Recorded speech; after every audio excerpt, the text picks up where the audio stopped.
Hello! Welcome to this brand new channel, A.L Roselynn's Book Corner, the place where we discuss all things writing and books and hope that someone on the other end of this camera enjoys that type of thing. So for the first time ever, I'm Alexandria Roselynn. Click those magic buttons and welcome to Synopsis Sunday in the Book Corner.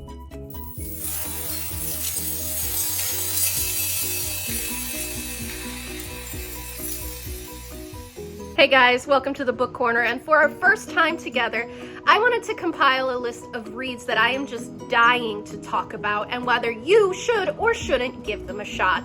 I've talked about some of these on my TikTok, but there's only so much you can do in a 60-second time frame. I promise to always warn if I'm going to give away spoilers, and of course I will link the authors down below so they get their due credit and you can find them yourself. I'm going to start with a series that I just love, which is the Four Horsemen series by Sarah Bailey. These are dark mafia romances of the spicy variety, although I'll be honest, I don't know that I've seen a mafia romance that isn't spicy. And then of course we have the fourth one, which is up here. I have that in ebook form, so I don't have a physical copy to show you. So this story centers around Scarlett, who takes the position as a personal assistant for the city's four powerful men. But she has ulterior motives when taking this job. Her goal, essentially, is to destroy them from the inside out to earn her freedom from her abusive father. Little does Scarlett know, they already know her and her motives for being there, which leads her to this dangerous, sexy spider web of the four horsemen that change everything that she thought she knew about herself.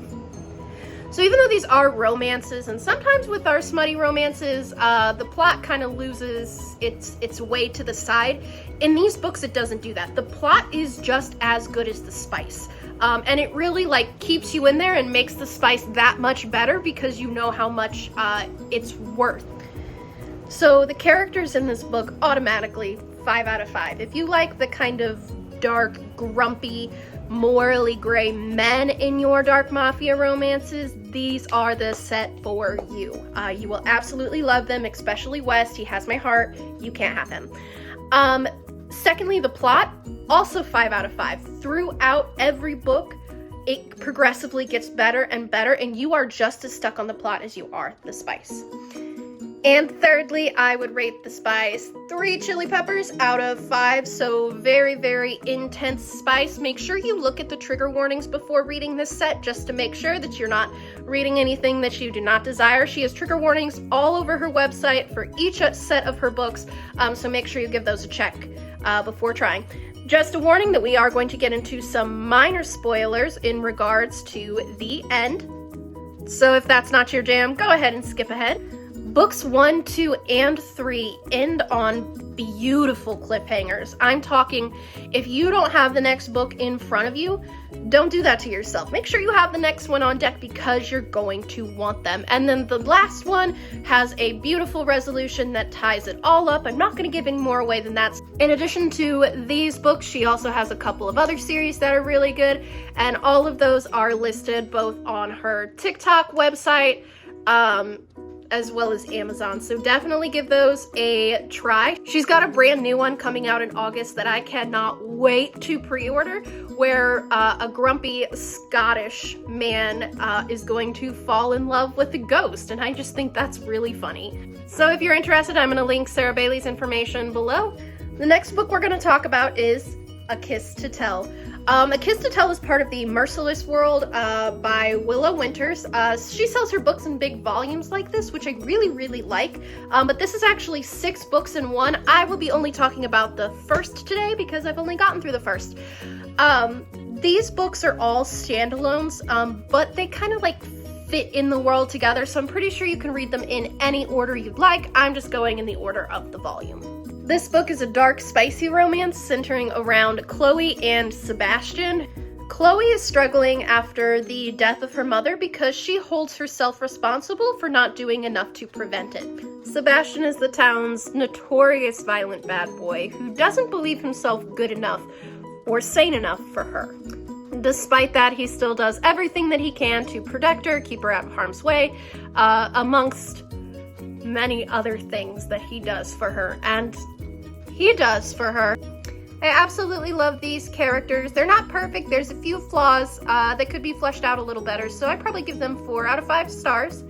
I would give the plot also 4 out of 5. I feel like we could have really used a little more zhuzh, although that isn't the point. This book mainly focuses around the spice. And then I would give it probably a 3 chili pepper on the spicy scale.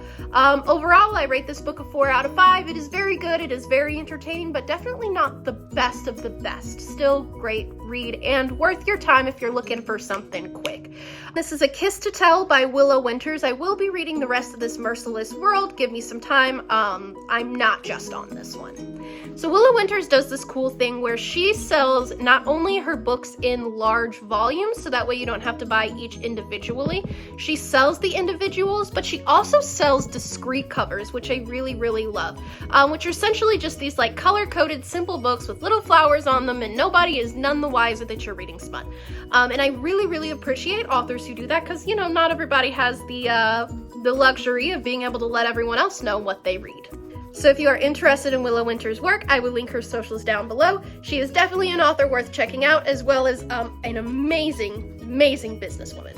And last but not least, I'm going to talk about these 2 books, because oh boy, do I have feelings, many feelings, and most of them conflicting. So I read Satan's Affair after I read this, which I realize now is out of order and a mistake. If you're going to get into this kind of world, I highly suggest you start with Satan's Affair. This one was very, very good, and the ending absolutely did not see coming. In fact, it gave me what I like to call the bookish tippy taps, you know, where you do that thing while reading the book and then prance around your house and make your spouse question your sanity. So it follows a girl named Sibby who travels around with this haunted house, essentially murdering people that she can smell are evil, which is a very interesting gift to have. So when she determines that somebody smells evil enough, her and her henchmen take that evil off the planet. So I am going to give some minor spoilers ahead, so if you don't want to hear them, go ahead and skip about 10 seconds. So this book will feature Zade Meadows somewhere in it, so if you have read Haunting Adeline, he's in there and has a very unique relationship with Sibby. It's a very good mental roller coaster as far as being in Sibby's brain. As far as plot, I would give it a 5 out of 5, mostly because of that twist ending. The ending, just get to the ending. Okay, that's all I gotta say about that, but the ending, man. And then last but not least, I would give it probably a 3 out of 5 on the spice scale, just because I feel like I'm a little biased because I'm comparing it to Haunting Adeline, which, you know, kind of tilts, so take that as you wish. Overall, I would give it a 4 out of 5 stars. I really, really, really liked this book. All right, now let's talk about Haunting Adeline by the same author. Haunting Adeline follows our main character, Adeline, who is a writer who lives in her grandmother's house. Now there is like kind of like a murder mystery ghost aspect, but it's so small that I almost don't want to mention it because it's just a little blip in the plot. Now, Zade Meadows works for an organization that rescues women from sex trafficking, which is a direct contrast to when he becomes obsessed and starts stalking Addie. This book revolves around the adventure between him stalking Addie, her running from him, and their like dynamic only snowballs as the novel progresses. This one gave me conflicted feelings, and I saw it all over TikTok and social media, and I was like, ooh, this is the kind of dark romance that I gotta try. I really like stuff like this. But then I got into it, and I was like, ooh, this is a little too intense even for me, and I DNF'd it part of the way through. I only got to 2 spicy scenes, that was all I could handle of it, and then I had to put it down because I really felt like it crossed the line in between C and SA. But now that I'm looking back on it, I am almost debating picking it up again to see if there isn't any redeemable qualities. So Here were my conflicts on why I didn't like it in the first place. One, I felt like Zaid was a very conflicting character. On one hand, he had this like awesome, like superhero almost job of saving women from sexual trafficking, yet then goes and stalks and terrorizes the woman that he claims to love. That contradiction just didn't quite hit for me. Secondly, I really do like my CNC books, however, this one wasn't CNC. I fully expected there to be some kind of want on Adeline's part, and there just wasn't.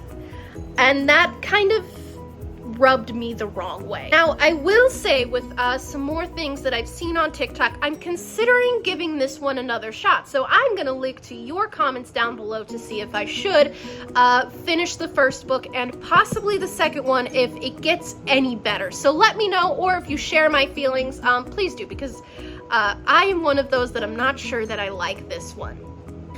So my ratings for this one are still pending because obviously I DNF'd it, but based on what I did read, I would say I would give a 3 out of 5 stars on the characters, simply because I really liked Adeline as a human being. She was quite lovely, loved her. Not so keen on Zaid, but she puts my rating at 3 out of 5. As far as plot goes, I'd say plot is 4 out of 5, and not only that, but her prose is beautiful. I really like the way that she writes, and unfortunately, I just wasn't vibing with the content of this one. So I'm still gonna give plot 4 out of 5. It was still pretty good. And then as far as spice level, it is 5 out of 5, and almost too intense for some. Really, really check your trigger warnings on this one. Overall, as far as me enjoying it, I initially rated it a 2 out of 10. If I reread it, I will reconsider my rating at that time. So let me know if you think that I should redo Haunting Adeline. Thank you so much for watching. If you liked our video, go ahead and like and subscribe so that way we can continue to have our bookish discussions. My name's Alexandria Roselynn. This is the Bookish Corner, and I love being able to chat with you.